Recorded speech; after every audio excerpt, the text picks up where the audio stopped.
સુરતમાં માથાભારે ચિરાગ ગોટીના મામલે હવે જ્ઞાતિવાદ જોવા મળી રહ્યો છે।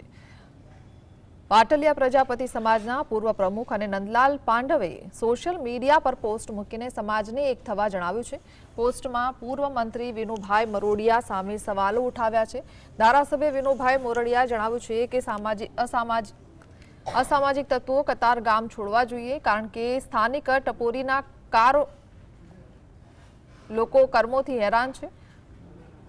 વોર્ડ નંબર 7 માં સરકારી સ્કૂલના સ્થળ ફેરફાર અને નીતિ ઉલ્લંઘનના કેસમાં પણ પ્રજાપતિ સમાજને ટાર્ગેટ બનાવવામાં આવ્યો છે।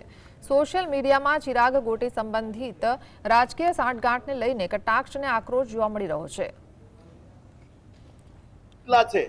આમાં જેટલા સંડોવાયેલા છે અથવા તો આમાંથી જે કોઈ કરે છે, આ લોકોએ એકાબીજીને સારા લાગ્યા છે એટલે વ્યવહાર કર્યા છે। હવે ફરિયાદ કરે છે અને ફરિયાદ કરે તો એની સામે કાર્યવાહી કડકમાં કડક થવી પડે, અને એ અમે જ કહીએ છીએ, અમારી જ સરકાર કહે છે।